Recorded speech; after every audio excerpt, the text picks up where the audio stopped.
The screams tore through the evening air like shattered glass. Elena Rossi's exhausted feet had been carrying her home from another brutal 12-hour shift at Chicago General Hospital when the sound froze her blood. Her scrubs still bore traces of the day's battles, coffee stains, antiseptic smell, and the weight of lives saved and lost. Today had been particularly cruel. An 8-year-old girl with leukemia had slipped away during her shift, her small hand growing cold in Elena's grip. The memory of her little sister Sophia's final moments had crashed over her like a wave she couldn't escape.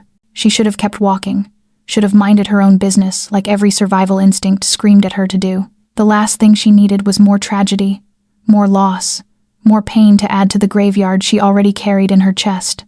But when she saw the small boy struggling against 2 men twice his size in the empty Lincoln Park playground, something deeper than instinct took over.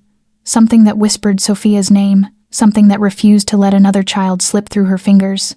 "Hey!" she shouted, her voice carrying the authority of someone used to commanding emergency rooms. "Get away from him!" The 2 men turned, startled by her boldness. One was reaching for something in his jacket when Elena did the most reckless thing she'd ever done. She stepped between them and the child, her heart hammering against her ribs like a caged bird. Her hand found the pepper spray in her pocket, the one she'd carried ever since that night 3 years ago when the world had proven just how cruel it could be. "Run," she whispered to the boy behind her, never taking her eyes off the men. "Run, and don't look back." The pepper spray hissed through the air. The men cursed, stumbling backward. Sirens wailed in the distance. Someone must have called the police. What she didn't know was that she'd just saved the most precious thing in the world to the most dangerous man in Chicago.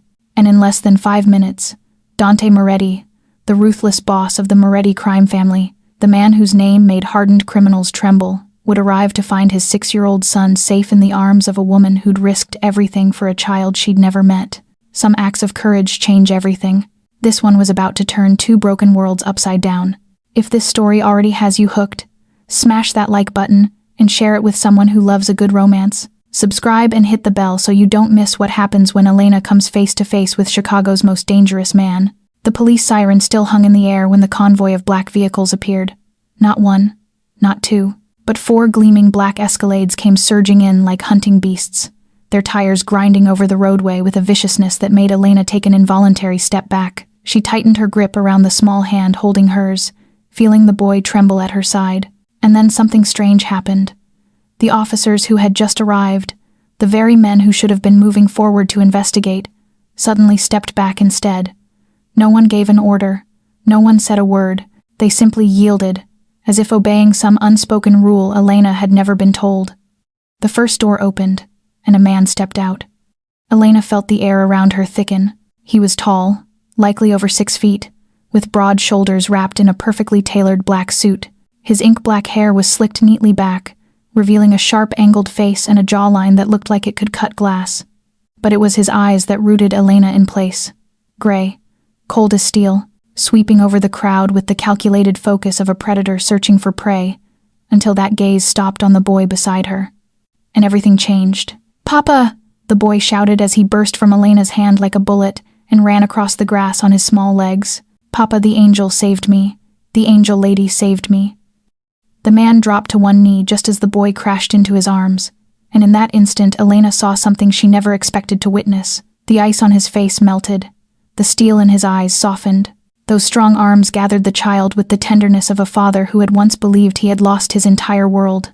"Matteo," his voice turned rough, low and trembling. "Are you hurt? Are you all right?" "I'm fine, Papa. The angel lady protected me. She was so brave." Elena stood still and watched. Bodyguards from the other vehicles fanned out, forming an invisible ring of protection.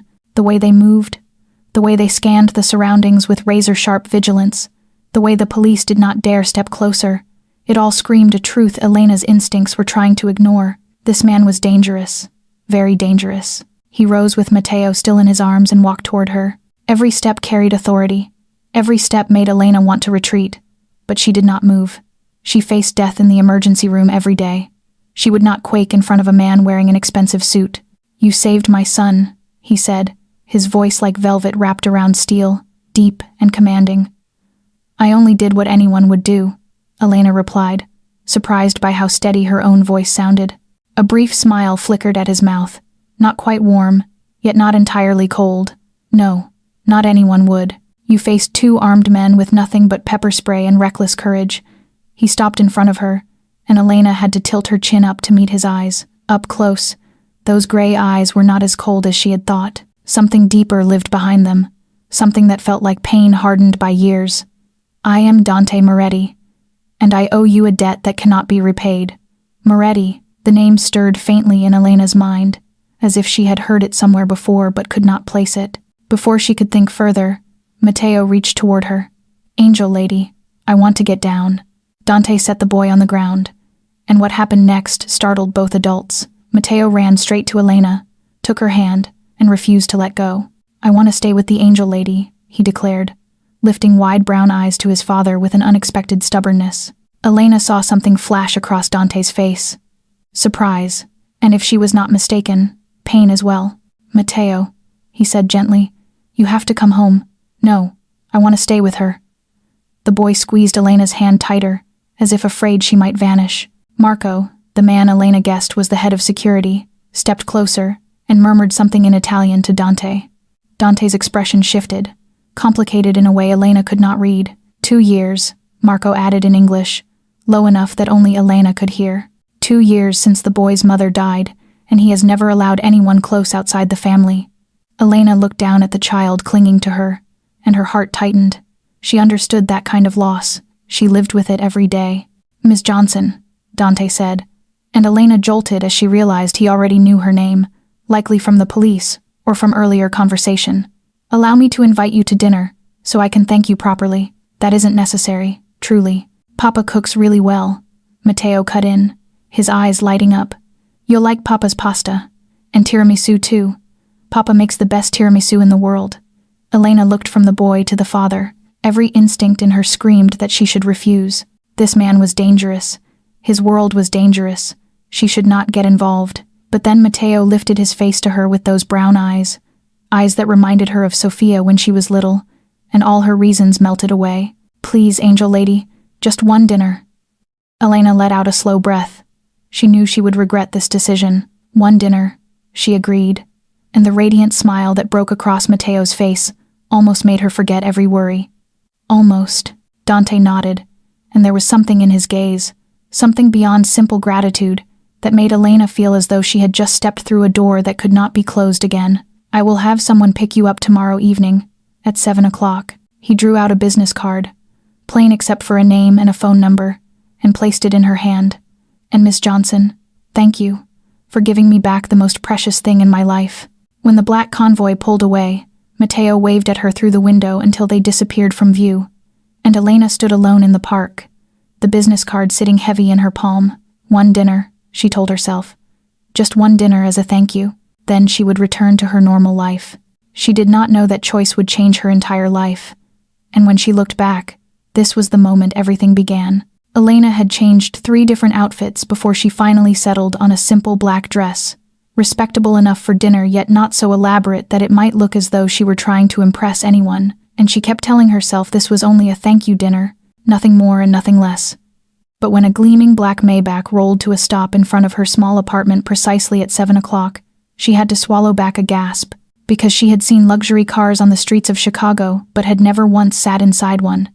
And the driver opened the door with a formality that made her feel as if she were royalty, leaving her utterly out of place on buttery soft leather that was probably worth more than 3 months of her rent, as the car glided through the familiar streets of Chicago and then turned toward the suburbs, where mansions hid behind tall fences and iron gates built to keep the world out. And when the Moretti estate gates swung open, Elena had to remind herself not to stare with her mouth hanging open, because this was not a house, this was a palace, Tuscan in style, with warm golden stone walls, a red tile roof, and gardens spreading wide like a private park, a marble fountain standing at the center of the courtyard beneath amber lights that shimmered and made everything look like a scene lifted from films about European high society.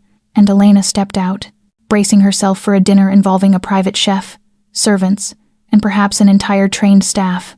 Bracing for cold extravagance and the distance between 2 separate worlds, yet she was not prepared for what was actually waiting, because Dante appeared in the front doorway, not in the perfect suit from yesterday, but in a white shirt with the sleeves rolled up, black slacks, and a navy apron on his chest dusted with a few smears of flour. And before Elena could even react, Mateo came tearing out like a tiny whirlwind. "Angel lady, you're here. Papa is making pasta. Do you want to see? I'm helping with the salad," and the boy grabbed her hand and tugged her along without giving her the chance to offer Dante a proper greeting, leaving her only a heartbeat to catch his eyes.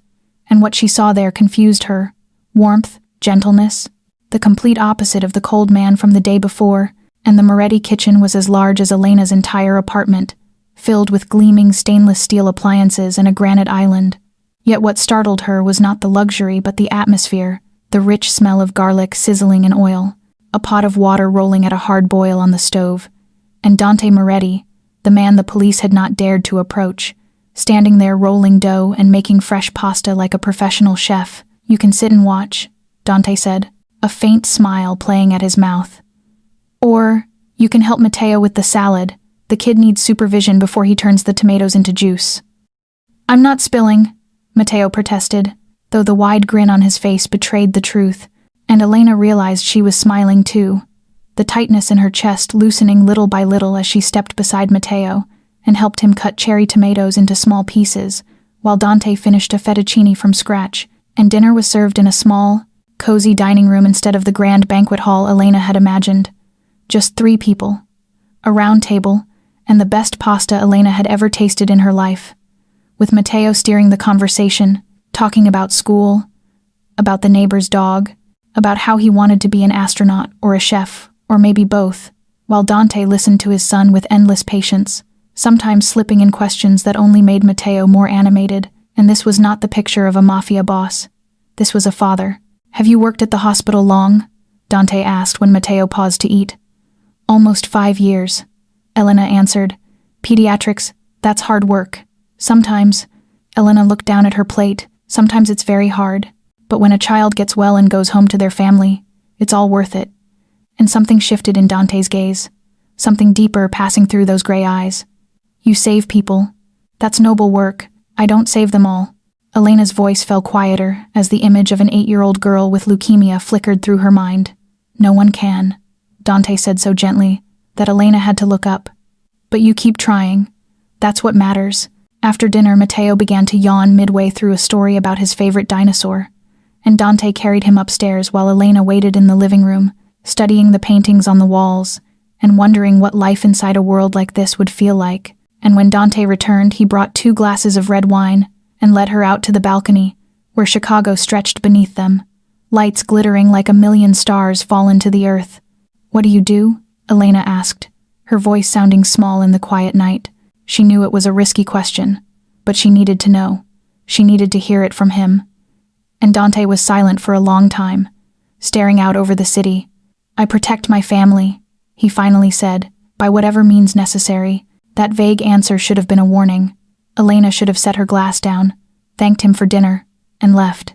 She should have run far from this man and the dangerous world he lived in. But then the wind rose, tossing her hair across her face, and Dante lifted his hand and gently brushed the strands away, his fingers grazing her cheek. And Elena forgot how to breathe.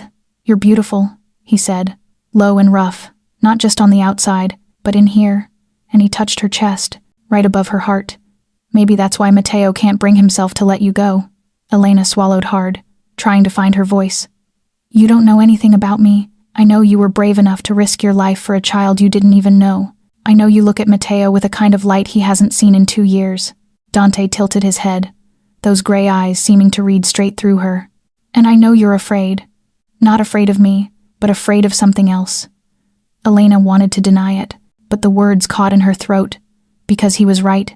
She was afraid of the warmth spreading through her chest, afraid of the way her heart beat faster when he stood close, afraid she was falling into something she could not control.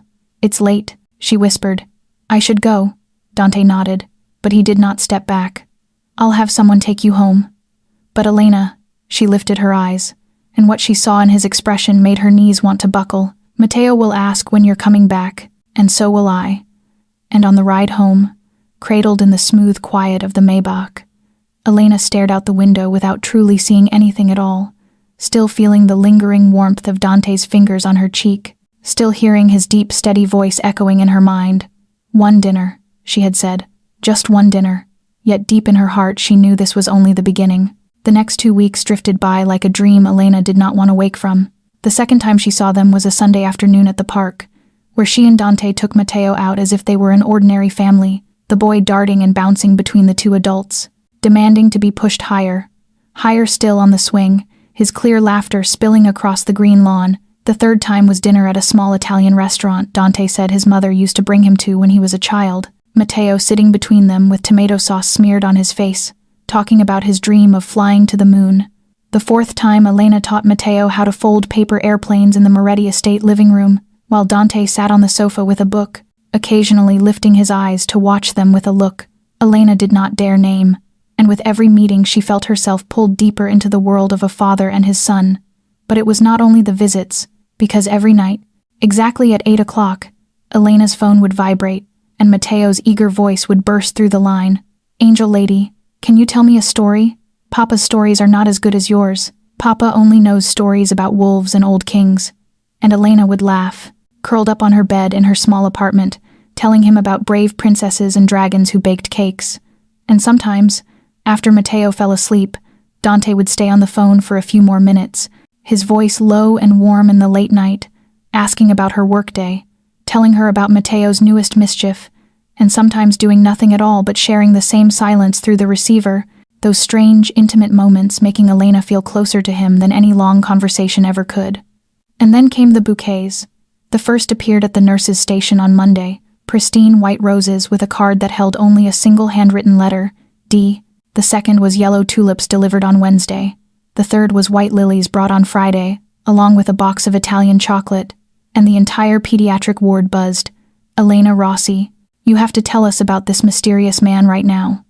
Her co-workers crowding her with eyes bright with curiosity, while Sarah Chen, Elena's best friend at the hospital, pulled her aside during lunch break and said, "All right, tell me, who is he? What does he do? And most important, does he have a single brother?" And Elena smiled, realizing she did not know how to answer. What does he do? He protects his family, by whatever means necessary. That answer still haunted her. "He's a businessman," Elena said, and it was not entirely a lie. A widower, with a 6-year-old son who is the most lovable boy in the world. And Sarah narrowed her eyes, no less skeptical. A wealthy businessman, a widower, a little kid, and he's crazy about an ordinary nurse like you. This sounds like a Hallmark plot. Men like that usually have secrets. Elena, you should be careful. Elena waved it off. You worry too much. Not everyone has a terrible secret. But deep down she knew Sarah was right. There was something about Dante she did not understand. Something hidden beneath the gentle surface and the warm smiles he gave his son. She just was not ready to face it yet. And then one Saturday afternoon, Elena arrived at the Moretti estate earlier than planned. The butler led her inside, but did not take her to the living room as usual. "Mr. Moretti is in his study. Miss, please wait a moment." Elena nodded, but the voices leaking through the door left slightly ajar, froze her in place. Dante's voice, but not the Dante she knew. Ice cold, sharp as a blade. "I don't care what Castellano wants. He touched my territory. He will pay. Send him a message. Marco, make sure he understands." There was a pause, then Marco's voice, too low for Elena to catch. "Do it, and Marco, leave no trace." Elena took a step back, her heart stuttering wildly in her chest. This was not the man who made pasta for her. This was not the gentle father who told bedtime stories to his son. This was someone else entirely, someone frightening. The door opened and Dante stepped out, and the instant his eyes met hers, everything shifted. The frost on his face melted. A warm smile appeared. Those gray eyes softened as if the darkness from seconds ago had never existed. "Elena, you're early. Matteo will be so happy." He came close and pressed a light kiss to her forehead, as if it were the most natural thing in the world. And Elena smiled back, but inside her head her sister Sophia's voice rose from a distant memory. "You always believe there's good in everyone, Elena. You always think everyone has a good heart inside. That's your biggest weakness." Sophia had said it only a few months before she fell into the spiral of addiction, before drugs tore her out of Elena's hands. Her sister had been right. Elena always wanted to see the good, even when it could destroy her, yet she pushed the thought aside when Matteo ran out and wrapped himself around her. She was not ready to shatter this dream, not yet, and that night Elena worked a late shift at the hospital. The nurse's break room was quiet, only the small television in the corner murmuring the evening news. She was pouring coffee when the anchor's voice made her go still. Breaking news on the underground war between Mafia families in Chicago. According to police sources, tensions are escalating between the Moretti family and the Castellano family. Dante Moretti, believed to be the current boss of the Moretti family, one of the largest criminal organizations in the city. Elena turned toward the screen, and the world she thought she knew collapsed, because Dante's face filled the television, a photo of him stepping out of some building with a face like stone, and eyes honed to a cutting edge, and beneath it a caption crawled across the bottom. Dante Moretti, boss of the Moretti family, suspected of involvement in multiple organized crime activities. And the coffee cup slid from Elena's hand and shattered on the floor. Yet she did not hear the break. She heard nothing at all, except the sound of her own heart cracking, piece by piece. Elena stood frozen in front of the television, her feet nailed to the floor, the shards of her coffee cup scattered around her shoes, hot liquid soaking into the leather. And she felt none of it, because all she could see was Dante's face on the screen, a face she knew down to every line and angle, and yet, in that moment, so unfamiliar it stole the air from her lungs. The broadcast rolled on with more footage. Dante stepping out of the federal courthouse, gray eyes cold as steel, his expression blank, surrounded by the same security detail Elena had come to think of as nothing more than the staff of a wealthy businessman. The reporter kept talking about a years-long investigation, about allegations of extortion, protection rackets, money laundering, and mysterious disappearances. The Moretti family is believed to control much of the underground activity on the south side of Chicago. Elena could not listen to another word. She turned and ran, slammed into the restroom door, crumpled beside the toilet, and vomited until she could barely breathe. Her stomach clenched violently, forcing up everything left from dinner, along with the terror tightening around her throat. The man who cooked pasta for his son, the man who brushed her hair away under the moonlight, the man who looked at her with a tenderness that made her heart dissolve. A mafia boss, a killer, a monster. Elena pressed her forehead against the cold porcelain, and memory hit her like a tidal wave she could not outrun. Sophia, in her final days, her sister, the one she had sworn to protect for the rest of her life, curled on a hospital bed with a body reduced to skin and bone. Eyes that had once shone were now sunken, hollow, like two black pits swallowing every trace of light. Hands trembling with withdrawal, those thin fingers clutching Elena's sleeve, as if terrified her sister might disappear. "I'm sorry," Sophia rasped, her voice rough with dehydration. "I tried to stop. I tried. But I couldn't. It was stronger than me. It was stronger than everything." Elena had held her and cried through that entire night. And 3 days later, Sophia was gone, leaving Elena alone with a grief nothing could soften. Drugs had killed her sister, and men like Dante, mafia bosses with their underground empires, were the source of that death. They were the ones who put the first pill into Sophia's hand, the ones who turned Elena's innocent sister into a ghost before finally stealing her life for good. Elena sobbed, the sound of her choking breaths echoing off the empty restroom walls. She had betrayed Sophia. She had loved a man who belonged to the world that had murdered her sister. She had let Matteo call her angel lady while she held the hand of the boy's father, a man with blood on his hands. The restroom door swung open, and hurried footsteps rushed in. "Elena! Oh my God! What's going on?" Sarah Chen's voice trembled with worry as she dropped to her knees beside Elena. "You're shaking like a leaf. What happened? Are you sick?" Elena looked up, her face smeared with tears and snot. "He's a monster, Sarah. He's a monster." "Who? The guy sending the flowers?" "Dante. Dante Moretti." She forced the name out as if it were poison on her tongue. "Do you know the Moretti name? The Moretti family?" Sarah's expression drained of color. Who in Chicago did not know that name? Oh no. Elena, not... Yes. Elena collapsed into Sarah's shoulder, her whole body trembling. "He's the boss. He runs an entire criminal empire. And I loved him, Sarah. I loved a murderer." Sarah wrapped her arms around her and said nothing, only held on while Elena cried until she had nothing left. Elena's phone buzzed in her pocket, and she knew who it was before she even looked. A message from Dante. "Matteo misses you. He drew a picture for you today, a nurse princess who saves the world. I miss you too. See you this weekend?" Below it was a photo of Matteo holding a messy drawing, grinning wide with a gap where a tooth should have been. Elena's heart splintered all over again. She stared at the boy's face, A child so innocent he was guilty of nothing at all. A child who had called her an angel and believed she would always be there, but she could not. She could not stay tied to a mafia boss, no matter how good his pasta tasted, no matter how gently he looked at her. Sofia deserved more than that. The memory of her sister deserved more than that. Elena shut off the phone and shoved it into her pocket as if it were burning her skin. "I can't see him anymore," she whispered to Sarah. "I can't." Sarah nodded and did not ask for more, only held her tighter. That night, Elena lay on her bed in her empty apartment, staring at the ceiling and trying not to think of Dante, but his image kept returning. Dante, laughing with Matteo. Dante smoothing her hair back. Dante saying, "You're beautiful," in that low, warm voice. And Dante on television, cold, distant, dangerous, 2 people in one. And she had loved them both. That was the most frightening truth of all. She had loved a monster, and the worst part, the thing that made her want to scream into the dark, was that her heart still ached at the thought of never seeing him again. It hurt like someone was tearing it into smaller and smaller pieces, slowly and without mercy. She hated Dante Moretti for what he represented, and she hated herself even more for being unable to stop missing him. 5 days passed in silence. Elena's phone buzzed more times than she could count. Messages from Dante piling up in a stack she never opened. Missed calls from his number, from the number at the Moretti estate, even from an unfamiliar number she guessed belonged to Marco, and she did not answer a single one. Every time she saw Dante's name on the screen, she saw the hard face from the news report, saw the words "Mafia boss" flicker through her mind like a curse that would not wash away. She went to work, went home, lay staring at the ceiling, then went back to work.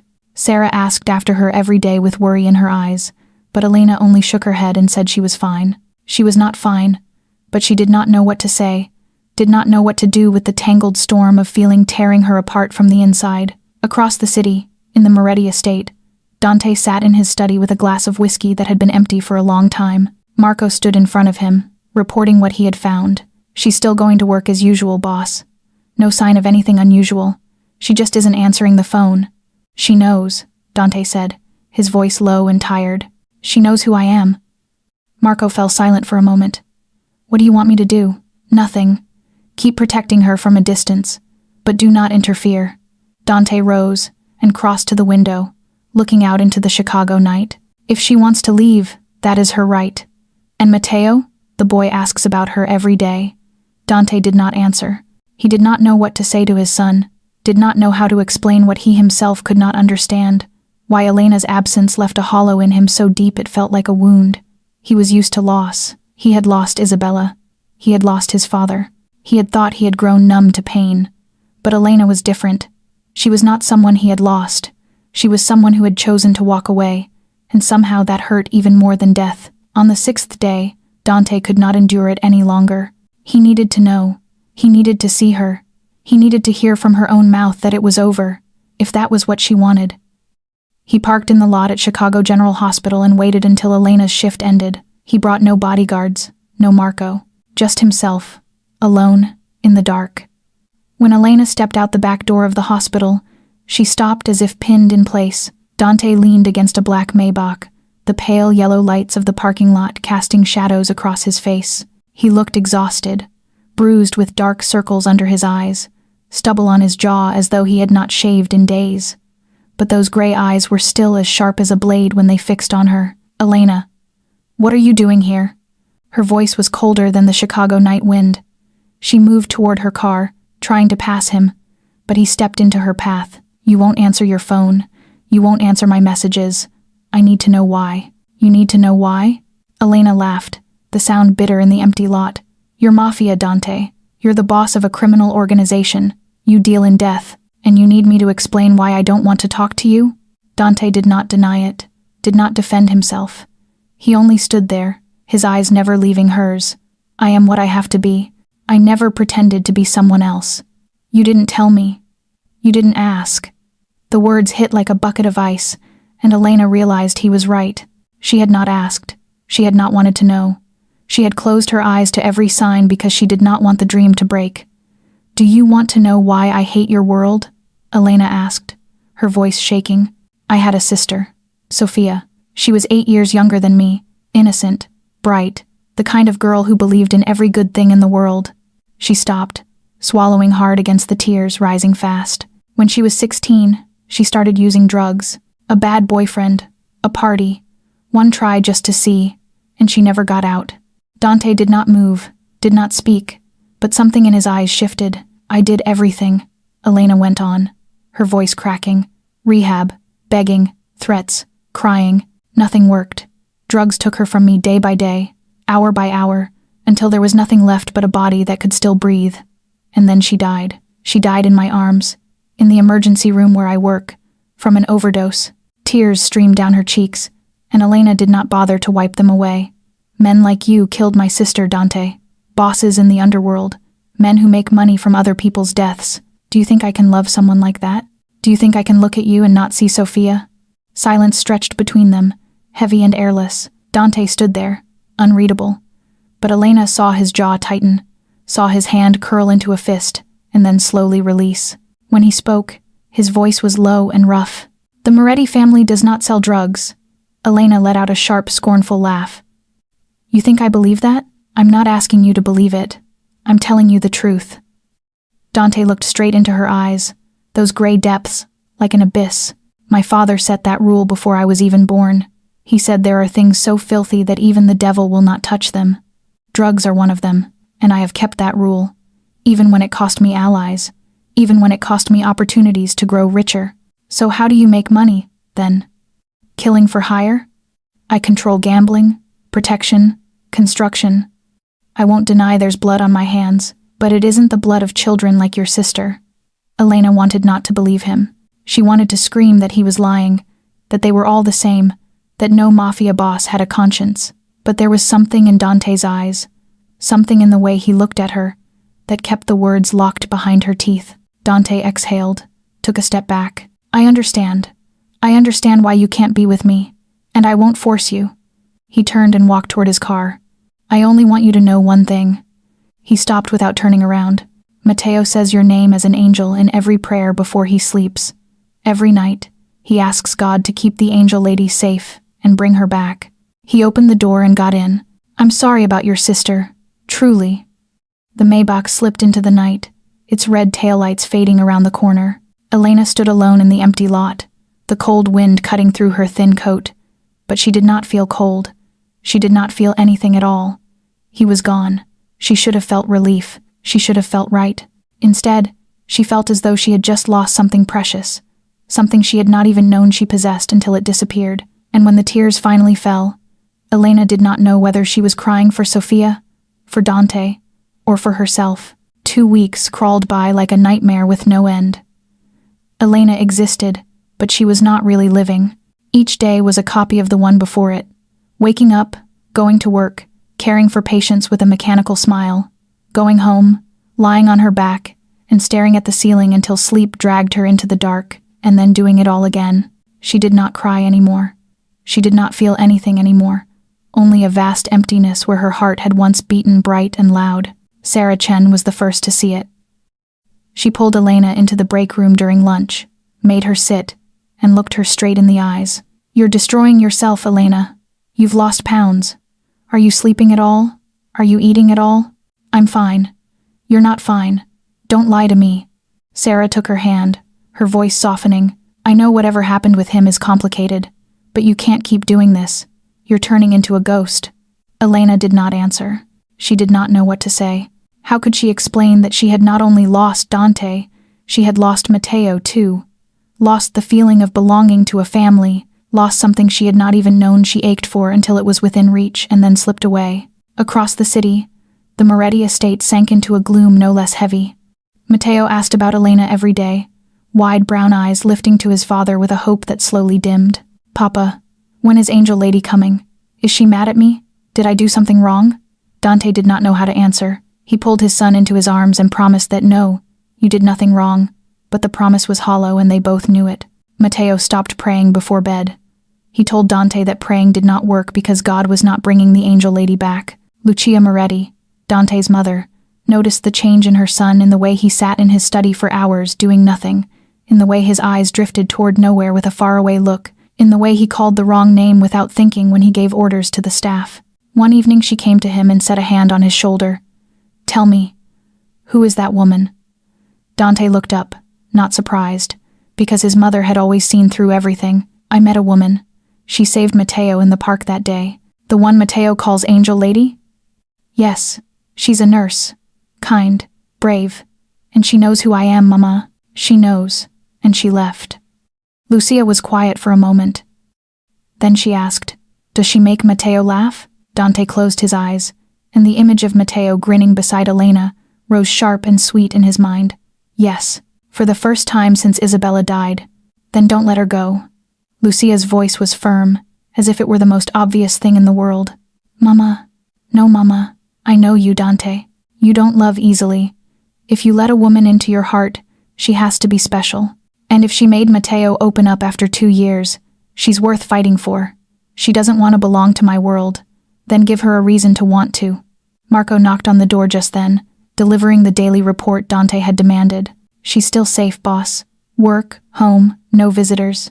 But what? But she looks like someone who's lost her soul. The men say she sometimes stands at her window for hours, staring out without blinking. Dante's hand tightened. She was suffering too. It was not only him. Keep protecting her. From a distance. Don't let her know. A week later, Elena received a letter. No sender name, no return address, only her name scribbled in blue crayon on a plain white envelope. She opened it, and her throat closed. Inside was a child's drawing. 3 stick figures holding hands beneath a huge, oversized yellow sun. The tallest had black hair and was labeled Papa. The smallest, in the middle, was labeled Me, with a wide, toothy grin. And the third, with long brown hair and a blue shirt, was labeled in careful letters, Angel Lady Mama. At the top of the page, in uneven block capitals, were the words, My family.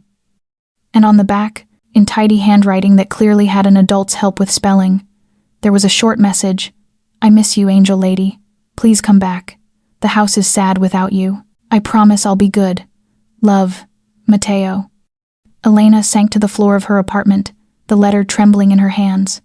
And for the first time since Sophia's funeral 3 years earlier, she truly cried, not the quiet tears that slid down her cheeks in silence, but a sound that tore out of her, sobs that echoed through the empty room.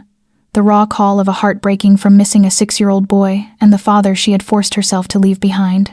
3 days. 3 days Elena stared at Mateo's drawing, set it on the table beside her bed, so it would be the first thing she saw when she opened her eyes and the last thing before she closed them. 3 stick figures holding hands beneath a blazing yellow sun, with the scribbled words, My family, above. And every time she looked, her heart ached a little more.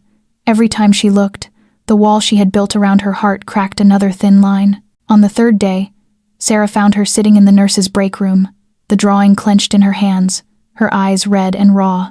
Elena, you can't keep doing this. Elena looked up at her friend, and for the first time in weeks, she told the truth. I love them, Sarah. Both of them. I love Dante even knowing who he is. I love Mateo like he's my own son. I've lost my mind.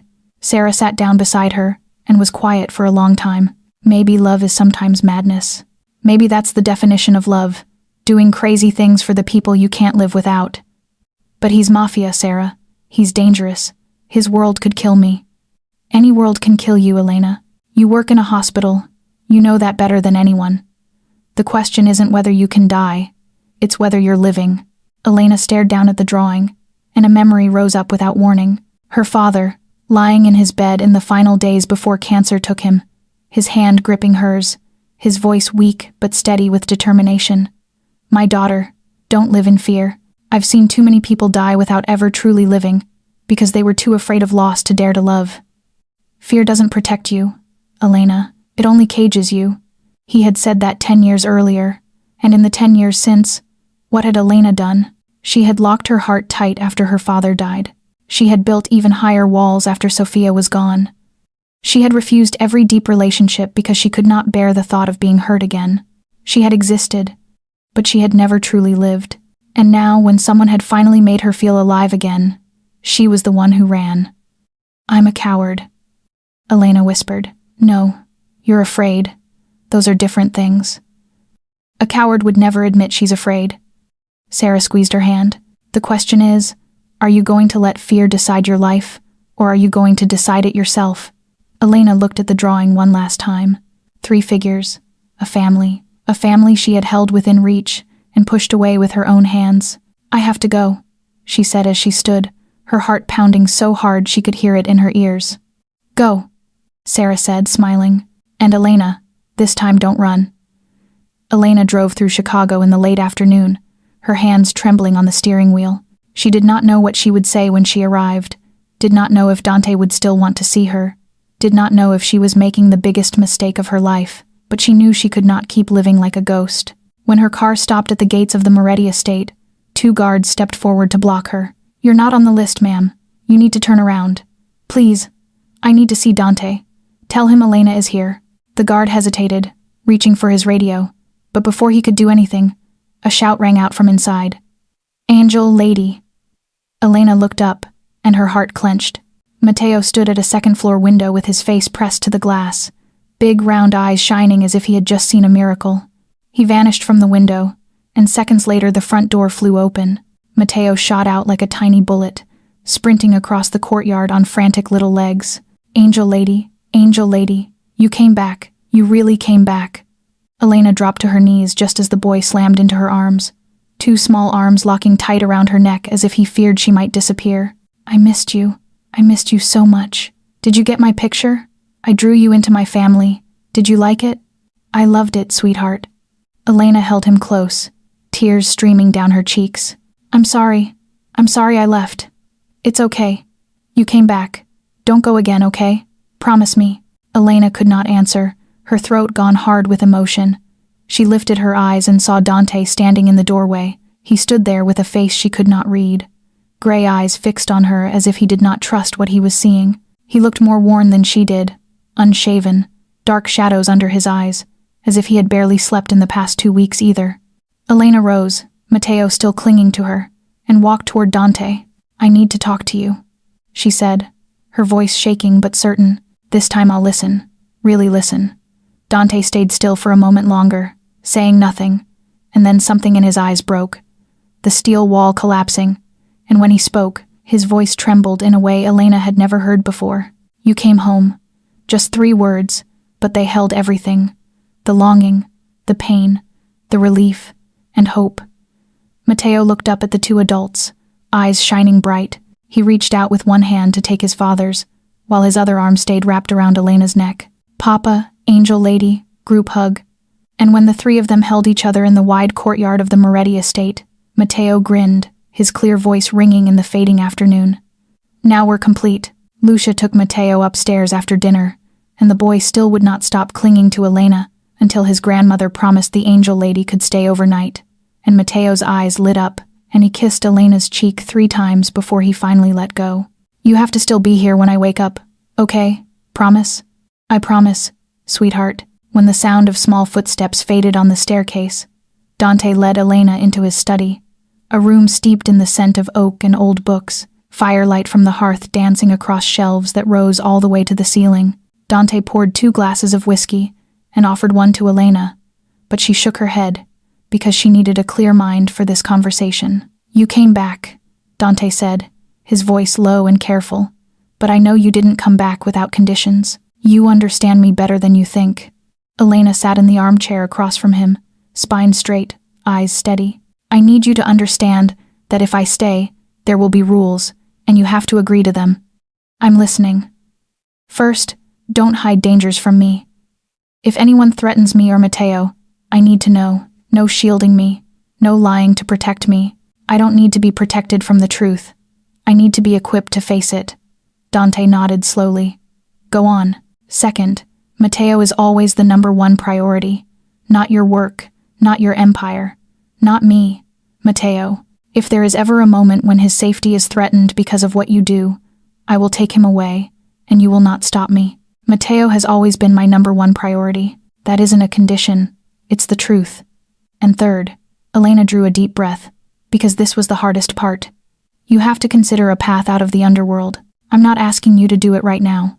I know it isn't simple, but I need to know you're at least thinking about a different future, a future where Matteo doesn't inherit a criminal kingdom."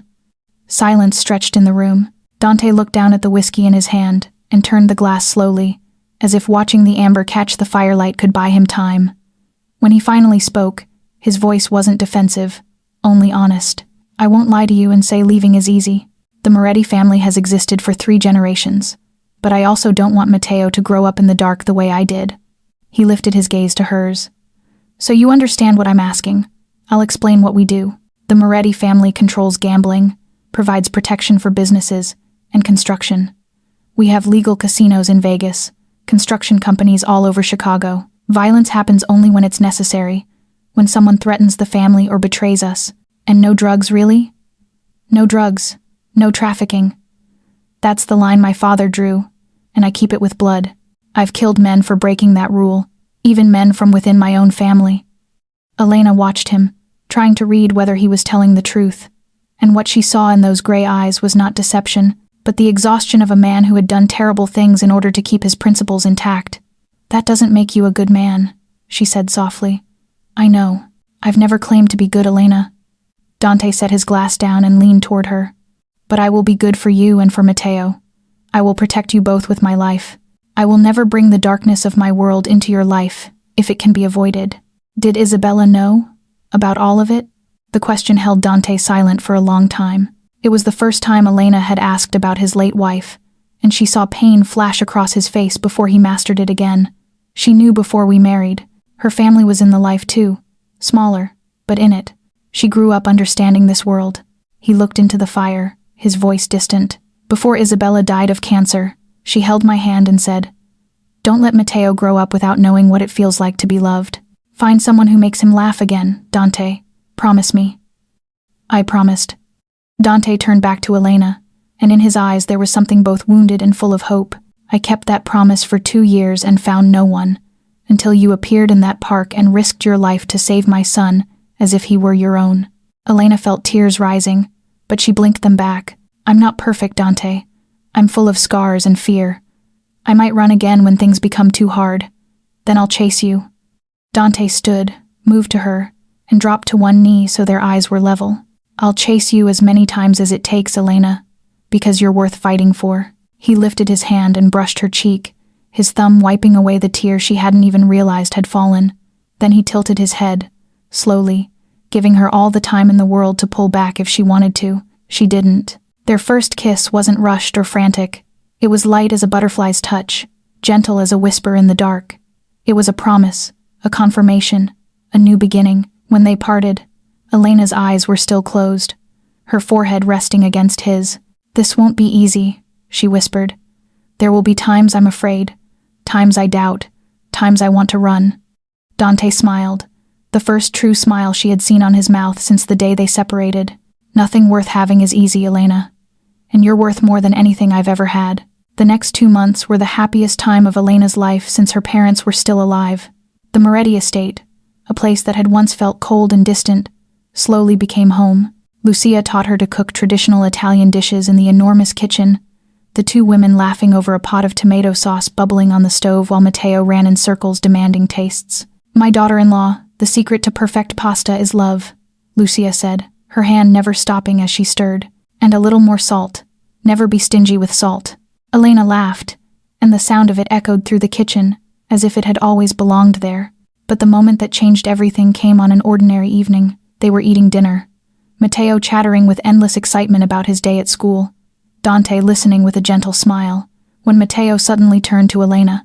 Mama, can I have more bread? The entire table went silent. Elena froze, her fork suspended in midair. Matteo looked at her with wide brown eyes, unaware he had said anything unusual, as if the word had always been natural on his tongue. Dante stood up abruptly, muttering something about getting more water as he hurried into the kitchen, but Elena still caught the wet shine in his eyes, still saw the way he lifted a hand to cover his face as he turned away. You can have as much bread as you want, sweetheart, Elena said, her voice thick with emotion, and she pulled Matteo into her arms and held him tight. After that, she was no longer the angel lady. She was Mama. The weeks that followed passed like a dream. Elena met Dante's extended family, the Kappa regimes and trusted men beneath them. At first, they watched her with suspicion and guarded caution, but when they saw how Matteo clung to her, how Dante softened whenever she was near, the caution slowly dissolved. Marco, the coldest of them all, one day inclined his head to her with real respect. You brought light into this house.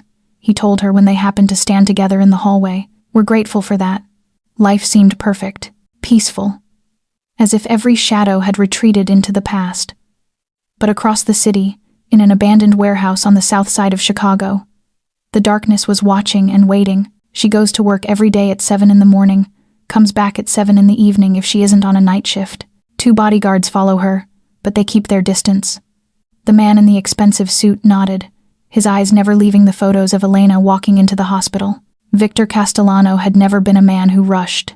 He had waited 5 years to take revenge on Dante Moretti for the death of his brother. He could wait a few more weeks. That's his weakness. Victor said, his voice cold as ice. Moretti can protect himself, protect his son, protect the estate. But an ordinary nurse? Hit that. When, boss? Wait for the moment. I want everything perfect. At the same time, Marco pushed open the door to Dante's study, his face tight with tension. Boss, we have a problem. Our people spotted someone watching Elena. Castellano. Dante shot to his feet, gray eyes turning steel cold in an instant. How many? At least 3. They're only watching. No move yet. Increase security. Double the men. And Marco. Dante's hand clenched into a fist. Don't let her know. Not yet. Boss, she asked you not to hide. I know what she asked. Dante cut him off, his voice full of conflict. But I need more information first. I'll tell her when I know exactly what we're facing. The next morning, Elena kissed Dante before work the way she always did. She didn't notice that his embrace held tighter than usual, didn't notice the way his eyes followed her until her car disappeared beyond the gates. She didn't know a storm was coming, and when it came, it would sweep away everything she thought she knew about safety. That night, Elena was on a late shift at Chicago General Hospital. The pediatric ward was quieter than usual, with only a few children recovering from surgery and a 5-year-old girl fighting a severe case of pneumonia. Elena had just finished her final rounds when the break room door opened, and her heart leapt, though confusion quickly followed. It was Dante, alone. He stood in the doorway, holding a paper bag fragrant with Italian food, but his eyes were scanning the hallway behind him with intense vigilance before he stepped inside and locked the door. Dante, where is Matteo? Elena asked, looking behind him. Safe at home with Lucia and 4 guards, Dante said, his voice leaving no room for argument. He begged to come, cried even, but I wouldn't risk bringing him out at night. Not with what's happening. He set the food on the table, but he made me promise to bring you this. He handed her a folded piece of paper, another drawing of the 3 of them. Then why are you here? Elena whispered. If it's dangerous, because I couldn't stay away, Dante admitted, stepping close to her. I needed to see you with my own eyes. They ate dinner at the small table in the break room. It was a quiet, stolen moment in the middle of chaos. Elena laughed and pulled them both into the break room. You're crazy. Coming to the hospital at 10 o'clock at night just to bring food. Coming to the hospital at 10 o'clock at night because I missed you, Dante replied. And the way he looked at her made Elena forget they were in public. They ate dinner at the small table in the break room. Matteo talking about the new rubber frog Marco had bought him, about the new song he learned at school, and how he would sing it for Mama. The meal was simple, but so warm that Elena felt as if she were dreaming. After they finished, Matteo began to yawn. Elena laid him down on the small sofa in the corner and covered him with Dante's jacket, and only minutes later, his steady breathing told her he had fallen asleep. Dante drew Elena out to the small balcony outside the break room, where they could look down on the city at night. He stood behind her, arms around her waist, his chin resting on her shoulder. Are you happy? He asked, his voice a whisper by her ear. I have never been this happy, Elena said, tilting her head back against his chest. Sometimes I'm afraid it's all a dream and I'll wake up. This isn't a dream. This is our life, and I won't let anyone take it from us. He turned her to him and bent to kiss her, and Elena closed her eyes and sank into the perfect moment, and then the world exploded. Gunfire ripped through the night from below, glass shattering, people screaming, footsteps pounding in panicked chaos. Elena jerked away from Dante, her nurse's instincts driving her toward the door, but Dante was faster. He drew a gun from beneath his suit jacket and shoved her back. Get down. Now. His voice was ice cold, nothing like the man who had kissed her seconds before. Elena had no time to argue. She scrambled back into the break room, heart hammering against her ribs. Dante! She screamed, as bullets chewed through the plaster of the doorway. Stay down, Elena. Don't move. Dante roared, flipping the heavy oak table onto its side to create a barricade for her. She crouched behind it, trembling, pressing her hands over her ears as the deafening roar of gunfire filled the small space. The gunfire kept coming. Closer now, patients screaming, people running in the hallway. Elena heard Marco shouting in Italian, heard Dante's clipped commands. The break room door burst open. A man dressed in black charged in, a gun in his hand, eyes sweeping the room until they locked on Elena, cowering behind the overturned table. Found her, he grinned, raising his gun. Time slowed. Elena squeezed her eyes shut, bracing for the inevitable. But instead of a shot aimed at her, she heard a brutal blast from the doorway. The man dropped, blood erupting from his chest, eyes wide and emptying as life left him. Dante stood in the threshold, smoke curling from the gun in his hand. His face held no emotion at all, cold as stone, as if killing were an ordinary task. Elena looked at him, and for the first time she truly saw Dante Moretti, the Mafia boss, the killer, not the man who made pasta, not the gentle father, but the monster she had tried to convince herself did not exist. Out! Now! Dante ordered, his voice steady as steel. Marco, get her to the car. Marco appeared beside them, his face smeared with blood. We have to move, boss. More could be coming. He grabbed Elena's arm firmly, guiding her while keeping his body between her and the open hallway. They ran through hallways choked with chaos, past bodies sprawled on the floor, past pools of blood spreading wider. Elena saw Tony, one of the guards who often drove her, lying motionless near the elevator, eyes open and fixed on the ceiling. He had died holding the perimeter.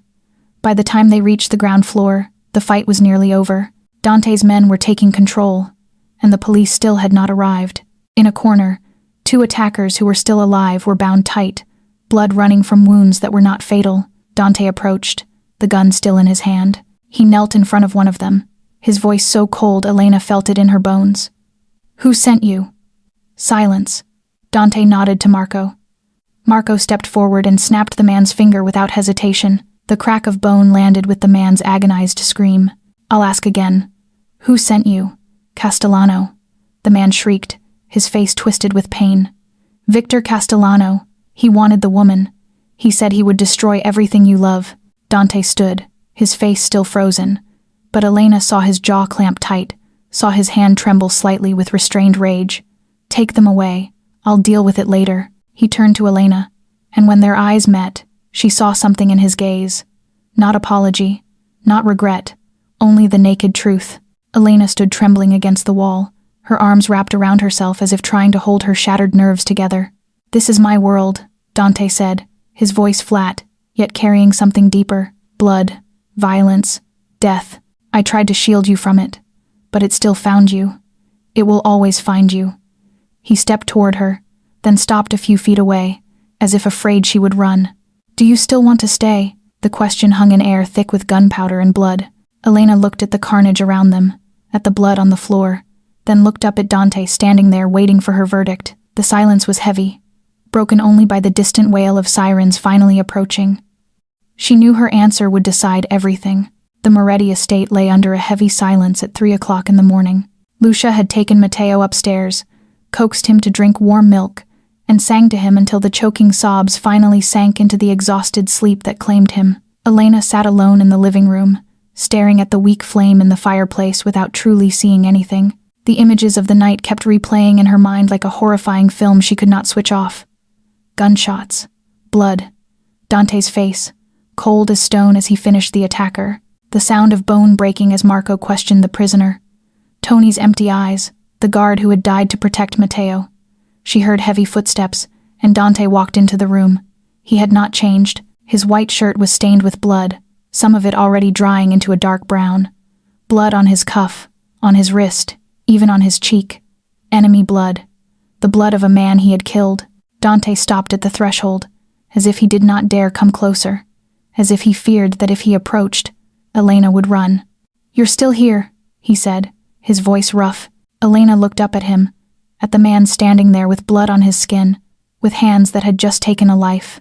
Those same hands had once held her as if she were something precious, had brushed her hair back night after night, had wrapped around her when she cried for Sophia. The same hands, the same man. I'm afraid, she admitted, her voice shaking. Dante shut his eyes, as if the words were a blade driven into his chest. I understand. I'll have someone take you back to your apartment. You don't have to. You don't understand. Elena cut in, rising and stepping toward him. I'm afraid, but I'm not afraid of you. I'm afraid of losing you. Losing Matteo. I'm afraid that tonight you wouldn't have come home. She stopped in front of him and lifted a hand to touch the blood on his cheek. Dante stood rigid as stone, gray eyes fixed on her with disbelief. I watched you kill a man. Elena went on, her voice even, as if she were speaking to herself. I watched you use torture to get information. I saw the darkest part of you, and I'm still here. What does that mean, Dante? I don't know. His voice broke. I don't deserve you. I swore I would protect you, that I wouldn't let the darkness of my world touch you, and tonight I failed. You almost died because of me. Matteo almost lost a mother for the second time because of me. You didn't fail. Elena took his face in her hands and made him look at her. You protected me. I'm still alive. Matteo is still safe. That isn't failure, Dante. That's victory. Something in Dante collapsed. The steel wall he had built for so many years, the cold control he used to keep himself intact, shattered in a single moment. He dropped to his knees in front of Elena, his head falling against her stomach, his arms locking around her waist as if she were the only life preserver left in the storm. I'm sorry. His voice was thick and trembling. I'm sorry I dragged you into this world. I'm sorry I can't be the normal man you deserve. I'm sorry for... Elena knelt with him, cupping his face in her hands, and she saw something she never thought she would see. Dante Moretti was crying, not quiet tears slipping down in silence, but the broken sobs of a man who had held himself in for too long. Lucia had told her Dante did not cry even at Isabella's funeral, that he had stood there like stone, holding Matteo, not a single tear on his face. But now, in Elena's arms, he came apart. I'm not going anywhere, Elena whispered, wiping the tears from his cheeks with her thumb. Do you hear me? I'm not going anywhere. I've lost too many people already, my parents, Sophia. I'm not losing anyone else. I'm not losing you. I'm not losing Matteo. Elena, be quiet and hold me. He held her, so tightly she could barely breathe, and she did not complain. She needed it. She needed to feel that he was real, that they were both still alive, that the night had not taken something that could never be returned. They stayed there on the living room floor, holding each other in silence until the fire in the hearth was nothing but a dull bed of embers, and when Dante finally stood, lifted her into his arms, and carried her to his room, Elena knew that tonight they would belong to each other completely, not out of desire, but out of need, the need to be close, the need for proof that they were still alive.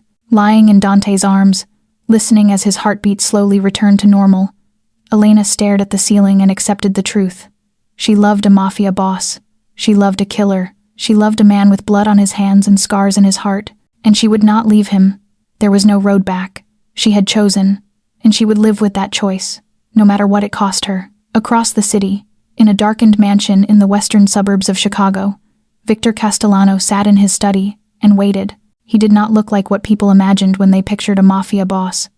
There was nothing brutish or openly savage about him. Victor Castellano was 52. His silver hair slicked neatly back, a patrician face with eyes so blue they felt like ice. He looked more like a university professor than the head of one of Chicago's oldest crime families.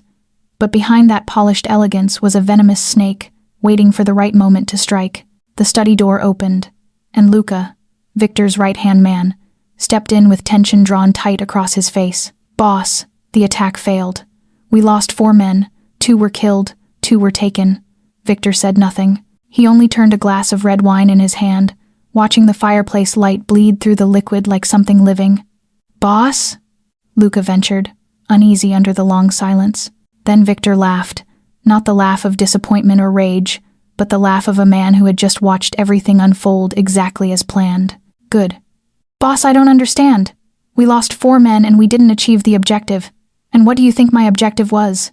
To kill the girl. Victor set the glass down, rose, and walked to the window, looking out into the night. No, Luca. I don't need her dead. Not yet. Tonight was only the opening act.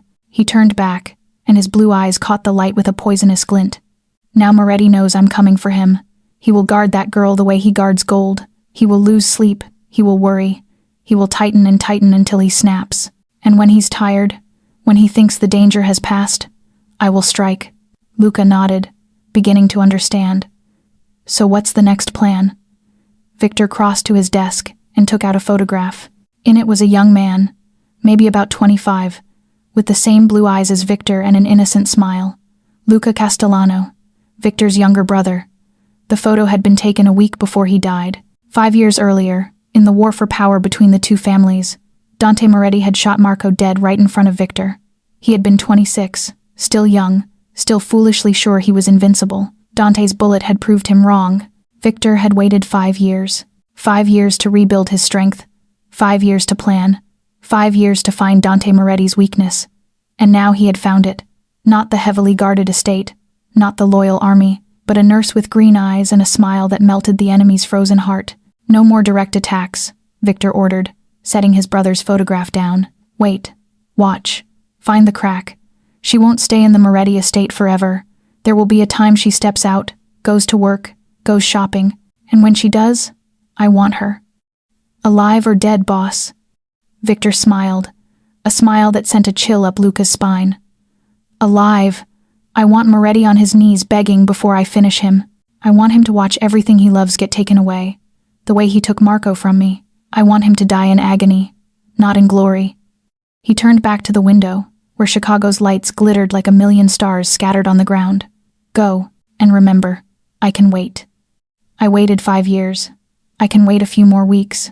Luca bowed his head and left, leaving Victor alone in the dark. Victor took a sip of wine and stared at his brother's photograph on the desk.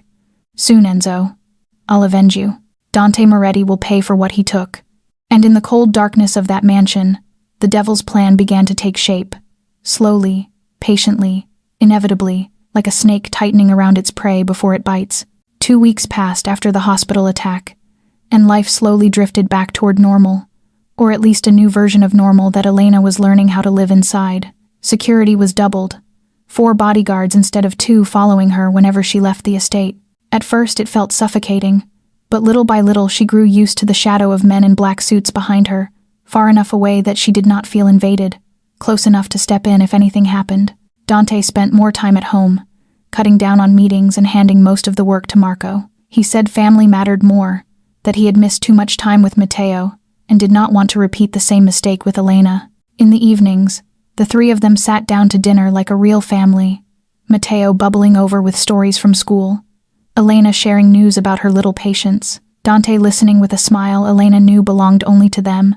One night, after Matteo went to sleep, Dante pulled Elena into the living room and put on a soft piece of classical music. I want to teach you to waltz. You're crazy. I don't know how to dance. Then I'll teach you. He placed her hand on his shoulder, took her other hand in his, and began to guide her through the rhythm. Elena stepped on his foot at least 3 times, but Dante only laughed and kept going. They turned slowly across the wide living room, firelight from the hearth flickering on the walls, and Elena felt as if she had stepped into a fairy tale. You know, Dante murmured near her ear when they paused. When things settle down, I'm going to propose to you properly, not in our living room, but somewhere special, with a diamond ring, roses, and every romantic thing you deserve. Elena looked up at him, her heart beating fast. You're saying I'll become Mrs. Moretti? I'm saying you've been Mrs. Moretti in my heart for a long time. I just want to make it official. Small clapping sounded from the staircase, and they both turned to see Matteo standing there, eyes shining bright. Papa is proposing to Mama. Papa is proposing to Mama. I'm going to wear a nice suit to the wedding. Who gave you permission to come down here? Dante asked, but there was no anger in his voice. I heard the music and wanted to see. Matteo ran down and wedged himself between them. Papa, you have to promise there will be chocolate wedding cake. Okay, and I get to be the best man. Elena laughed and pulled him into her arms. This was happiness. This was family. This was everything she had ever dreamed of. The next day, Lucia found Elena in the garden, where she was reading beneath the branches of an old oak. The older woman sat beside her and studied her with warm eyes. I have not seen my son this happy since Isabella died. You brought light back into this house, Elena. I love them, Elena said softly. Both Dante and Matteo. I know, and that is more precious than any fortune the Moretti family owns. That afternoon, While Elena was helping Matteo with homework, Dante's phone buzzed. He glanced at the screen, and Elena saw his face tighten for a single second before he mastered it again. "I have to take this. Give me a minute." He stepped out onto the balcony and shut the door, but Elena could still see the way his shoulders stayed rigid, the way he paced like an animal trapped in a cage. When he came back, the smile was on his mouth again. Just work, nothing important. Elena nodded and believed him. That was her mistake. A few blocks from the Moretti estate, a black car sat parked in the dark. The man inside lowered his binoculars and lifted his phone. "Boss, I've watched her schedule for 2 weeks.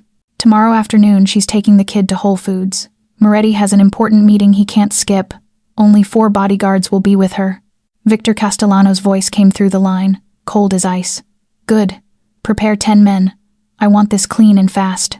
Remember, she has to live. The bodyguards don't." "What about the kid?" "Leave him.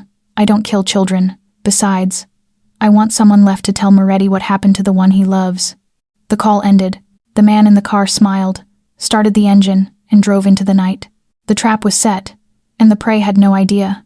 The next afternoon, the sky was a clean, cloudless blue, the kind of beautiful day that makes people believe nothing bad can happen. Elena drove to Whole Foods with Matteo in the back seat, the boy chattering excitedly about a new cartoon he wanted to watch this weekend. 4 bodyguards followed in 2 vehicles, 2 ahead and 2 behind, enough to make Elena feel safe without feeling smothered. Dante had wanted to come, but his meeting with the Caporegimes could not be delayed. He kissed her forehead before she left, told her he would be home early and they would have their family dinner like always. Elena did not know it would be the last time she would see him for a long while. The store was not too crowded on a Thursday afternoon. Elena pushed the cart past the produce displays, Matteo trotting beside her, pausing now and then to point at things he wanted. 2 guards trailed behind at a careful distance, eyes scanning but faces relaxed. The other 2 waited in the parking lot, watching the entrances and exits. "Mama, I want ice cream. The chocolate chip cookie dough kind Papa won't let me have because he says it has too much sugar." Elena laughed and ruffled his hair. All right, but only a small carton, okay? And don't tell Papa." "Deal." Matteo grinned wide, grabbed her hand, and tugged her toward the freezer aisle at the far end of the store. They had just reached it, Matteo standing in front of the glass doors deciding between 2 kinds of ice cream, when Elena heard the sound. 2 small, soft pops in quick succession, like someone cracking open soda bottles. She turned just in time to see the 2 guards drop, blood spreading across their white shirts. Suppressors. Her brain processed it in an instant. Survival instinct shoved her into motion before thought could catch up. "Matteo, run." She shoved the boy backward toward the aisles. "Call Papa. Use your watch. Call Papa now." Matteo, a child trained to obey in emergencies, did not ask a single question. He ran, small legs frantic as he slipped between shelves and ducked behind the bakery counter in a far corner. With shaking fingers, he pressed the button on the smartwatch Papa had bought him, the one with an emergency call straight to Dante's phone. Meanwhile, Elena faced the nightmare. 6 men in black appeared from every direction, circling her like wolves closing on prey. Shoppers screamed and scattered, but no one dared intervene. Elena did not run. She knew she could not outrun them, and she needed time for Matteo to get away. She needed them focused on her. The first man grabbed her arm, and Elena fought with everything she had. She clawed at his face, nails tearing skin, blood streaking down his cheek. He cursed and let go, and Elena spun and drove her foot into the groin of the second man coming up from behind. She bit the hand of the third when he tried to clamp her mouth, the copper taste of blood flooding her tongue. But she was 1, and they were 6. A punch to her stomach folded her in half and stole her breath. Someone seized her hair and yanked her head back, and she felt a needle jab into her neck. Boss said, "Leave the kid. Just take this bitch." The world began to blur. Elena tried to fight, but her limbs stopped obeying. The sedative raced through her veins, dragging her into darkness. The last thing she heard before she lost consciousness was Matteo screaming somewhere far away. "Mama, Mama." Then she was hauled into a van. The door slammed shut, and darkness swallowed everything. In the corner of the store, Matteo hid behind the bakery counter, tears pouring down his cheeks. The watch on his wrist was connecting, and when Papa's voice came through, the boy broke apart. "Papa, Papa, they took Mama. They took her. The bad men took her away." Across the city, in the meeting room at the Moretti estate, Dante sat among the Caporegimes when the watch on his wrist vibrated with an emergency signal. He hit the button, and his son's voice filled the sudden silence of the room, sobbing, gasping, and then words that froze Dante's blood. "Papa, Papa, they took Mama." Dante's world collapsed in a single second. He shot to his feet and kicked the heavy oak table over as if it were a toy. His roar thundered through the room, Italian tangled with English in a fury he could not control. "Dov'è mio figlio? Where is my son?" He stormed out, Marco running after him, the Caporegime staring in shock for one heartbeat before snapping into motion. Dante shouted into the phone as he ran for the car. "Where are you? Are you safe? Tell Papa where you are." "I'm at the store, Papa. I'm hiding behind the bakery counter. Mama told me to run. Mama told me to call you, but they took Mama away. Papa, they hit Mama. They pulled Mama into a van." Dante slammed into the car, Marco leaping into the driver's seat, tires screaming as they tore down the road at a reckless speed. "Marco."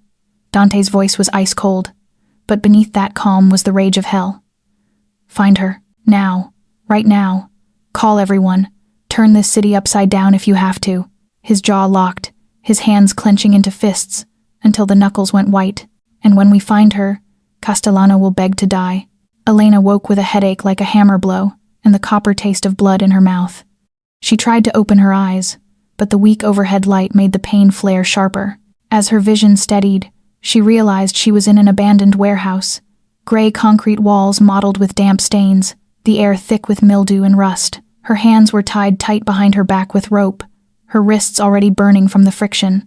She was seated on a wooden chair, her ankles bound to the chair legs. Elena tried to piece together what had happened. The store, the gunfire, Matteo. She had told him to run, told him to call Dante. Did he get away? Was he safe? The thought of Matteo snapped her fully awake, her heart slamming in her chest. "Ah, the sleeping princess in the woods is awake." The voice came from the darkness, and a man stepped into the pool of light. Elena looked at the man who had kidnapped her, and she was startled because he did not look like what she had imagined. Victor Castellano looked like a polished gentleman, silver hair slicked neatly back, an expensive gray suit, shoes shined to a mirror gloss. If she had passed him on the street, she would have taken him for a university professor or a successful attorney. But his blue eyes betrayed everything. Cold as ice, venomous as a snake, not a trace of humanity hidden behind them. "So at last I meet the woman who tamed the Moretti monster." Victor moved closer, tilting his head as he studied her like a collector admiring a new piece. "I'll admit it, you're more beautiful than I expected. I understand why he's obsessed." Elena did not beg. She did not cry. She stared straight into his eyes and poured every ounce of hatred and contempt she possessed into that gaze. "You're Castellano." "Oh, you know me. Good. Then I don't have to waste time with introductions." Victor dragged over a chair and sat across from her as if they were having an intimate conversation. "Do you know why you're here?" "Because you're a coward who won't face Dante directly." Elena spit at his shoes. "So you take women hostage instead." Victor's slap came fast as lightning, snapping Elena's head to the side, heat stinging her cheek. But he did not rage, did not shout. He simply settled back, smoothed the front of his vest as if brushing off dust. "I like your spirit, but don't test my patience." He pulled a photograph from his pocket and held it up for Elena to see. A young man, blue eyes just like Victor's, an innocent smile, a face untouched by worry. "My brother, Enzo, 26 when he died." Victor tucked the photograph away again, his voice still calm, but his eyes had darkened. 5 years ago, in the war for territory, the man you love shot my brother right in front of me. My brother died in my arms, blood pouring from his chest, his eyes wide as if asking why I couldn't protect him. Dante did what he had to do. It was war. It was my brother. For the first time, Victor lost control, his voice roaring through the empty warehouse. But he gathered himself quickly, breathing in and out until the calm returned. "Moretti thinks he can take everything from me without paying. Now I will take what is most precious to him." Cold ran along Elena's spine, but she refused to tremble. "He'll kill you," Victor laughed, the sound echoing off concrete like a crow's call. "I'm counting on it. He'll come for you. I know he will. That's who he is, always thinking he's the hero. But before he arrives, I will make sure he hears you scream. I'll send him video after video, every cry, every sob, until he goes insane." He rose and looked down at her with eyes like winter. I don't need you to die quickly, Elena. I need you to suffer, and I need Moretti to watch. Elena closed her eyes for a heartbeat, and in the dark behind her lids she saw Sophia's face, her sister smiling, fragile and worn on that hospital bed, still trying to hold Elena's hand. You have to live, Elena. Promise me. You have to live. Elena opened her eyes and looked straight at Victor with every shred of strength she could gather. I'm not afraid of you. Her voice shook, but it did not break. You can hurt me, but you can't break me. And when Dante comes, you'll learn what regret feels like. Victor stared at her for a long moment, then began to clap slowly, the sound sharp in the silence. I like you, Elena Rossi. Such a shame you chose the wrong side. He turned and disappeared into the darkness, leaving her alone in the cold warehouse. Elena shut her eyes again and thought of Matteo, of the way he smiled when he called her mama. She thought of Dante, of the way he looked at her as if she were the only light in his dark world. Somewhere in the city she knew he was tearing Chicago apart to find her. She only had to hold on. She only had to live. Dante Moretti was no longer a man anyone would recognize. In the past 20 hours he had become a wounded animal, more dangerous than he had ever been in his life. The gray in his eyes had turned to black, stripped of anything human, filled only with a burning fury and a desperation that gnawed at every cell in his body. He didn't sleep, he didn't eat, he didn't rest, he only hunted. The basement of the Moretti estate had turned into hell on earth. 3 of Castellano's men, seized in raids across the city, knelt on the cold concrete floor, their faces swollen, blood running from wounds no one bothered to bandage. Dante stood over them, his shirt stained with blood, a small shining knife in his hand. I'll ask one more time. His voice was ice cold, without a trace of emotion. Where is she? Where is Castellano holding her? Silence. Dante nodded at Marco, and a scream tore through the room as one man's finger was snapped. Where? I don't know. I swear. Only the higher-ups know. Dante crouched in front of him, lifted the knife to the man's cheek, and drew a slow line. Blood beaded along the shallow cut. Wrong answer. Marco stepped closer, his voice low and careful. Boss, if you kill them all, there will be no one left to question. Dante turned and looked at his right-hand man, and Marco took a step back under that stare. It wasn't the stare of Dante Moretti, the cold and calculating boss. It was the stare of a beast, ready to tear apart anything in its way. I don't care. Dante rose, flung the knife aside. Bring me more. Turn over every Castellano hole in this city. I don't care how many men I have to kill. I will find her. Dante's phone vibrated, and when he saw Lucia's name on the screen, his heart clenched. Mama, my son. Lucia's voice was weary with fear. Matteo won't eat. He won't sleep. He just sits holding the teddy bear Elena bought him and cries. He keeps asking when Mama is coming home. Dante shut his eyes, the pain tearing through his chest worse than any physical wound. His son was suffering, and he couldn't be there. Let me talk to him. A rustle. Then Matteo's voice came through, small and trembling. Papa. Papa's boy. Papa, did you find Mama yet? I miss Mama. I want Mama back. I promise I'll be good. I promise I'll eat vegetables. I promise I won't ask for ice cream anymore. Just bring Mama back. Tears slid down Dante's cheeks. For the first time in 20 hours, he didn't wipe them away, didn't hide them. No one could see. And even if they could, he no longer cared. Papa will bring Mama home, son. Papa promises. Do you really promise? I promise, with everything I have. He ended the call and crushed the phone in his fist until the casing creaked. Marco had returned, his expression different now. Boss, we've got information. One of the men we just grabbed gave up a location, an abandoned warehouse on the south side, the old industrial zone near the docks. Is it solid? Not sure. Could be a trap. Prepare an assault team, 20 men, fully armed. Move now. Marco hesitated for a heartbeat. Boss, if it's a trap, we could lose a lot of men. Castellano could be waiting. Dante looked at him, and in those blackened eyes Marco saw something even more terrifying than rage. Absolute resolve. I know it could be a trap. I know Castellano could be waiting. But if there's even a 1% chance Elena is there, I'm going. And if I have to burn this whole city down to bring her back, I'll do it. The black convoy tore through Chicago's streets in the late night, 10 SUVs carrying 20 men armed to the teeth. Dante sat in the lead vehicle, a loaded gun resting on his thigh, eyes fixed on the darkness without truly seeing it. In his mind, Elena replayed again and again. Her smile when she looked at Matteo, her gaze when she looked at him, the way she said his name late at night, the way she said, "I love you," as if it were the most obvious truth in the world. He couldn't lose her. He couldn't. Not after everything they had survived. Without thinking, Dante brought his hands together and bowed his head. For the first time since Isabella's funeral, he prayed, "God, if you can still hear me, if you still care about a sinner like me, don't take her. You took Isabella. You took my father. Don't take anyone else. Please let her live. I'll do anything, anything." The convoy stopped a few hundred meters from the warehouse. In the dark, the abandoned building looked like a monster lying in wait. Dante checked his gun one last time, chambering around with a sharp click. "No prisoners," he ordered into the radio, his voice flat as ice. "Kill anyone in your way, except Castellano." He opened the car door and stepped out. "He's mine." The raid began at 4 in the morning, while darkness still lay heavy over the abandoned industrial district. Dante led the way, moving like a ghost through rusted fences and piles of wreckage. 20 men fanned out in a formation they had practiced hundreds of times, silencers on their guns, footsteps soft as hunting cats. Castellano's first lookout never had time to shout. One shot, clean and precise. He dropped without a sound, and Dante's men flowed in like a black tide. Inside the warehouse, chaos exploded. Gunfire tore through the night.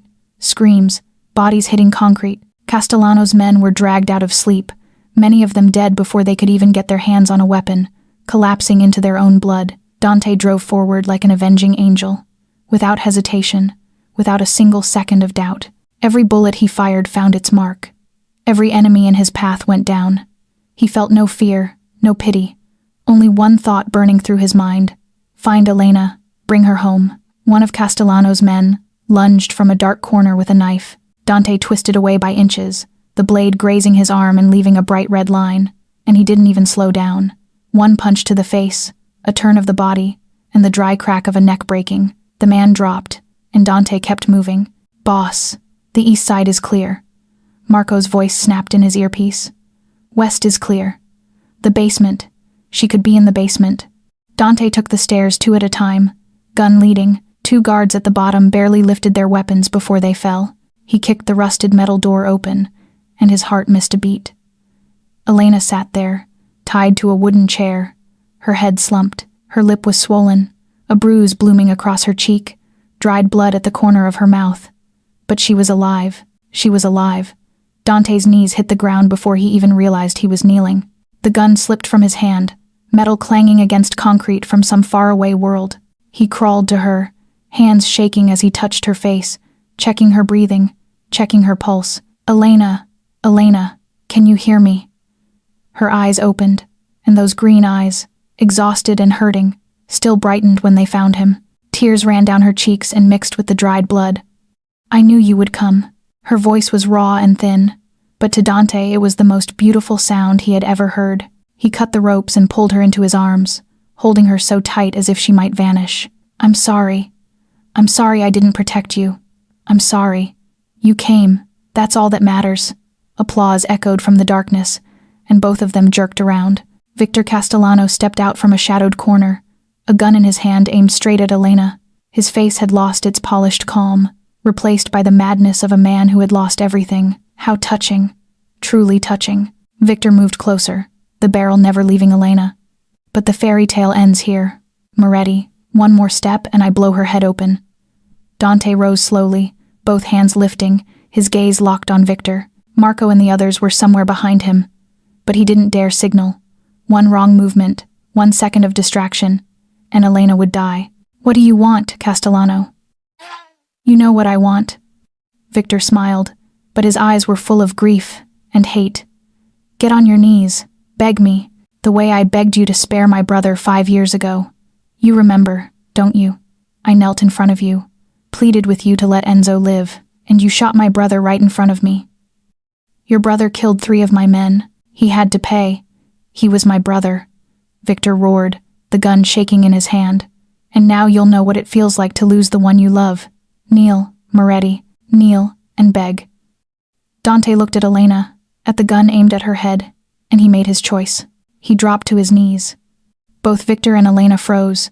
Dante Moretti, the proudest boss in Chicago, was kneeling before his enemy. "I beg you." Dante's voice was low and steady. "Let her go. Kill me if you want, but let her go. She has nothing to do with what's between us." Victor laughed, victory echoing off the basement walls. He had waited 5 years for this moment. Dante Moretti on his knees, pleading the way Victor had once pleaded. Victor lowered the gun slightly, wanting to savor it. "I've waited too long for this, Moretti. You don't even—" He never finished the sentence. A shot cracked from behind, and Victor lurched forward, the bullet tearing through his shoulder. His gun flew away across the floor. Marco stood in the doorway, his pistol still smoking. Dante rose, picked up Victor's fallen gun, and stepped over the enemy writhing on the concrete. Victor looked up, blood running from the wound, hate still burning in his eyes. "Kill me. End it." "No," Dante answered coldly. "I knelt, like you wanted. Now you will live." He tilted his head, looking down at Victor with something more merciless than death. "You will live to watch everything you built turn to ash.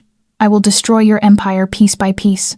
I will take everything you have, and you will live in pain and humiliation, knowing you had the chance to kill me, and you failed." He turned away without looking back. "Marco, hand him to the police. Make sure he stays alive long enough to go to prison." Dante went to Elena and lifted her gently into his arms. She rested her head against his chest, exhausted but safe. He carried her out of the basement, up the stairs, through the warehouse littered with bodies, and out into the open air. The first light of dawn spilled down, golden and warm. Elena squinted, unaccustomed to brightness after 36 hours in the dark. She looked up at Dante, and even with her face bruised and cut, a smile still found her mouth. "You kept your promise to Matteo. I will always keep my promises." Dante kissed her forehead, his lips trembling. "No one will ever touch you again. Never." 2 weeks after the rescue, the Moretti estate settled back into a peace Elena had once believed she would never have again. The bruises on her face had faded, her swollen lip had healed, and the nightmares of the dark warehouse came less and less as time moved forward. But another wound was forming quietly, not on her body, but in the space between her and Dante. Matteo was Elena's greatest comfort in the first days of recovery. The boy refused to leave her side, bringing books to read to her, carrying food up to her room even when Lucia told him to let the staff do it, and every night climbing into bed to curl against her like a small cat afraid to lose his mother. "Mama isn't going anywhere again, okay?" Matteo whispered in the dark, his little hand gripping hers. "I promise I'll be good. I won't ask for ice cream anymore. I just need Mama here with me." "Mama isn't going anywhere, sweetheart," Mama promises. But while Matteo would not leave her, Dante kept his distance. He came to see her every day, asked if she needed anything, made sure a doctor checked her regularly. But he did not stay long, did not hold her the way he used to, did not lie beside her at night. Every time their eyes met, Elena saw something in the gray of his gaze: guilt, pain, self-blame. On the 12th night, Elena could not bear it anymore. When Dante came to check on her before bed, she caught his hand and would not let him go. "Sit here with me. Elena, you need rest. I need you. Sit." Dante sat on the edge of the bed, but he still held himself back. Elena lifted her hand and touched his cheek, making him look at her. "Don't push me away, Dante. I went through hell and came back. The last thing I need is for you to leave me too. I'm not leaving you. You're just blaming yourself for what happened." Elena cut in. "Do you think I can't see it? Do you think I don't notice the way you look at me like I'll shatter if you touch me?" Dante closed his eyes, his jaw clenched hard. When he spoke, his voice trembled in a way Elena had never heard before. "I thought I lost you." The confession broke loose like a flood. "Those 36 hours, I thought I would never see you again.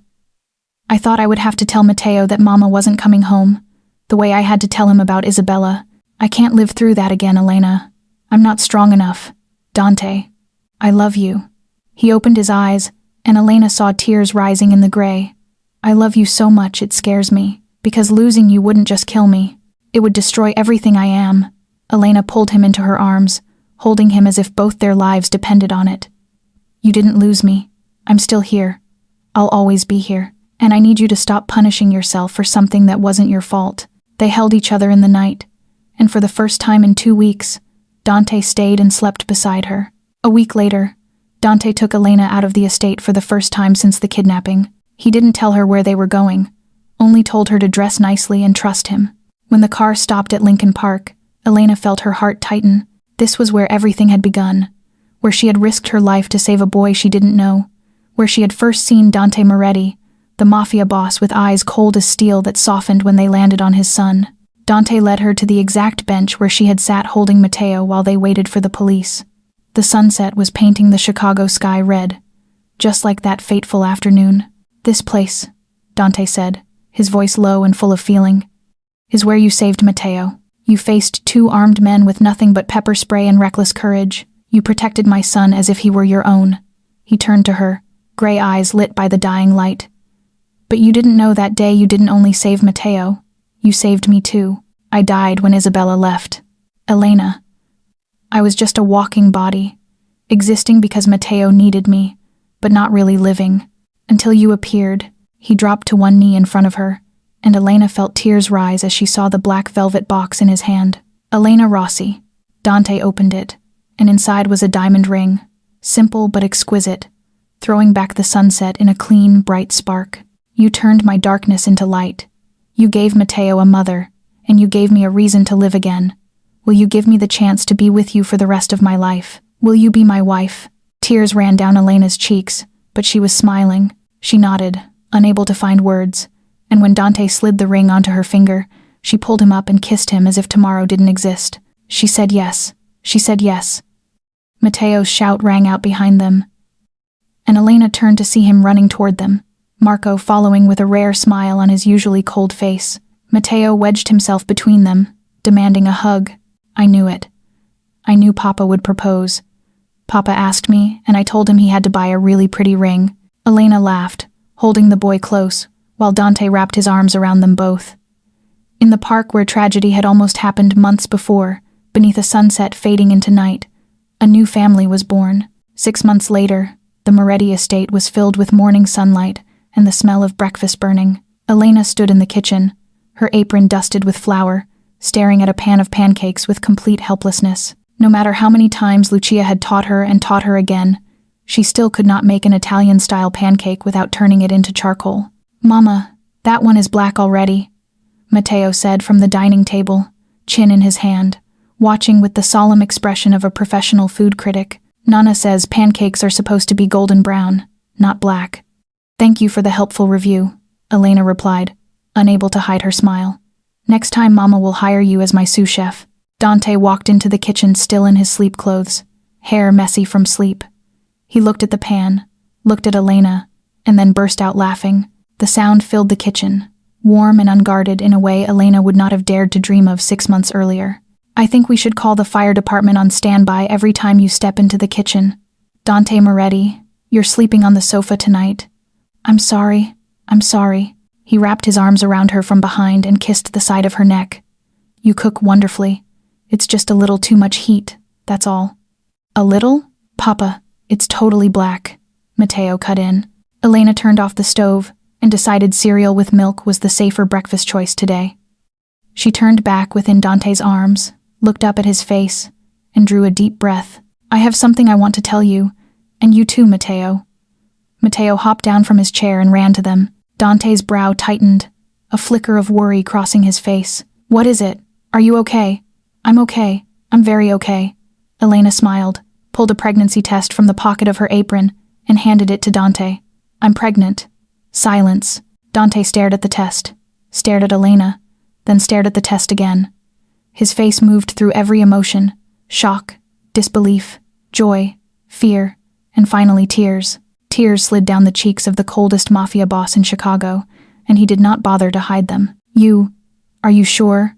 "The doctor confirmed it yesterday. 8 weeks." Dante pulled her into his arms and held her tight as if he were afraid it was all a dream. "I'm going to be a father again. I'm going to..." "Papa, what's happening? Why is Papa crying?" Matteo asked, tugging at Dante's pant leg, worry filling his little face. Dante knelt and took his son by the shoulders, the brightest smile Matteo had ever seen on his father's mouth. "You're going to have a baby, Matteo. Mama has a baby in her belly." Mateo's eyes went wide as round balloons. He looked from Dante to Elena, down at her stomach, then back up at her face, and then he bounced straight into the air, his shout echoing through the estate. I'm gonna be a big brother. I'm gonna be the best big brother ever. Mateo's shouting pulled Lucia down from her rooms, and when she understood, she began to cry, wrapping Elena and Mateo in her arms all at once. Thank God he brought you into this family, Elena. Breakfast turned into a celebration, with non-alcoholic champagne for Elena and laughter spilling through the kitchen without end. While they ate, Dante filled Elena in on the news he had not yet told her. Victor Castellano had been removed by other Mafia families after the kidnapping. They saw what he did as reckless, a threat to the balance of power in Chicago. Now he was rotting in prison, his empire in ruins, no longer a threat to anyone. And I'm shifting more operations into legal businesses, Dante said, his voice turning more serious. An Italian restaurant chain, combining Mama's recipes with the dishes your mother taught you. I want our children to grow up without having to inherit my darkness. You can't leave completely yet. Elena understood that, but we're taking steps. Elena still worked as a nurse, even though Dante had offered more than once to have her stop. She refused, saying she could not give up saving people. It was part of her, just as the underworld was part of him. They learned to balance, learned to exist between two different worlds. That night, Elena and Dante stood on the bedroom balcony, looking out over Chicago glittering beneath the night sky. Her hand rested on the belly that had begun to round, and Dante's hand lay over hers, their fingers woven together. Do you regret it? Dante asked, his voice a whisper in the night wind. All of it. Being with me, stepping into my world, enduring everything that happened. Elena tilted her head against his shoulder, eyes closed, breathing in the warmth of his body. No, not for a single second. Even if.